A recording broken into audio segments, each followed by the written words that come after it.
My full name is James Merle Hush, H-U-S-H. However, I go by the name of Merle Hush. I was in the North Atlantic and the Pacific, and I was 20 years old about the same day that the big island got hit out there.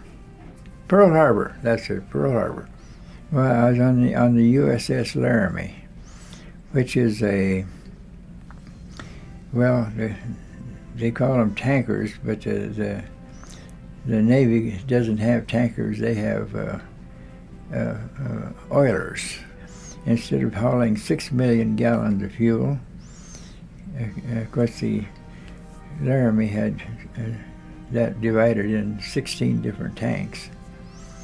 They were supplying the people that were living along the Greenland area. So on the new one, we had only could haul 100.5 gallons of high-octane fighter plane soup. We used to call it soup for them. We would load up off the big tankers out where they could be, and then we'd go back up into places that had shallow water, but we could still go in there. And then we filled up the big green tanks. I was the captain of the radio shack there, so therefore I didn't have to do much work. It was just making sure that one of those other 7 or 8 boys kept that radio going 7 days a week, 24 hours a day. But it was a good job. But I spent almost 3.5, 4 years walking around on top of gasoline every place I went.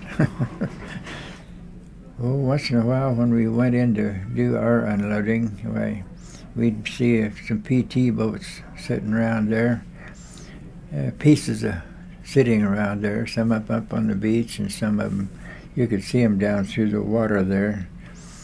And so we'd ask and say, well, what happened here?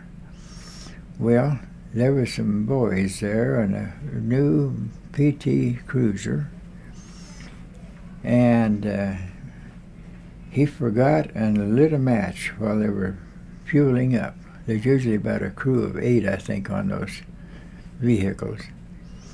Our ship never caught fire, but sure blew up those PT cruisers and killed all the kids and stuff like that. But it's a wonder that our ship didn't get it. But well, the big bombers with all the big bombs on them and everything would come down up there. It looked like they're going slow, but they're not. And the fighters would take off. And then they were defending them against the Japanese fighter planes. And they did a real good job of it. I'll tell you, they did. They'd leave at daylight, and at about 1:15 in the afternoon, these planes would start back in, our fighter planes. And so they'd run us on low to let know that they're back.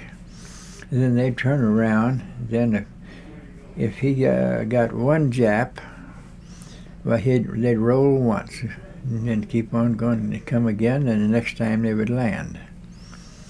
And a lot of guys, they'd roll twice, and we had one day one fellow come back and he rolled 3 times going down across there. So he got a big hand from everybody. Well, it wasn't hard work or anything like that, but it was just the fact that you were away from home and all that sort of stuff, you know. Well, I was up there where I could visit with the Eskimos, and then when I got down to the equator, and I got below the equator, and all of a sudden my legs would swell up, oh, just huge, both of them, up to my knees. Well, it didn't hurt, and I could still walk. But anyway, I was in the hospital for 3 months with both of my feet and legs tied up in the air. Well, my body was laying down here on the bed. The hospital that we happened to catch there, I think there must have been it was an American-made deal. But the nurses there all were just the prettiest bunch of women you ever saw, because they had everything right up to the Navy's asking. The doctor down there said that I had cellulitis.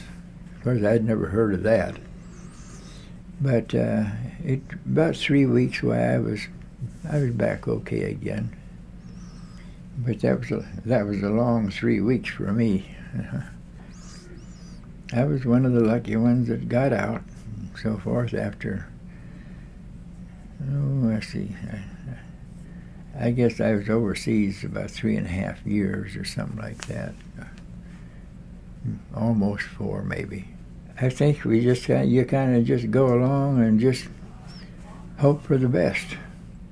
When I went aboard the Laramie, I was walking down there with my bags and everything I owned, like when you change ships. And I looked over here, and there was a hole in the port bow of that Laramie. They said it was 40 feet high, and I figured, well, 2 18-wheeler trucks could probably drive right in that hole if it was up on dry ground, you see. But they got it all fixed up. I suppose it must have been a month or 6 weeks doing it, but they got it and got it fixed up. So yeah, you don't really see the danger when our friends that are always digging us and we're always digging them, and they're saying that we don't do any work, and we would always say, well, now, you know, if it wasn't for the Navy, you boys wouldn't have any way of getting out here, down here, and winning those fights that you're winning to win the war. And of course, that was kind of a joke. I tried to make it a joke. I'd do it again. Yeah, I'd do it again. For the Marines, they got the dirty end of it, let's face it, because they're the ones that were in the Army and the Air Force, because they're the ones that were out there and being, you might say, targets for the enemy. But I think they did a good job, a really good job. Well, everybody knew that they needed, that guy might be the one that saves my life one of these days. And so everybody treated everybody, I think, really nice. Well, as I say, I'd do it again.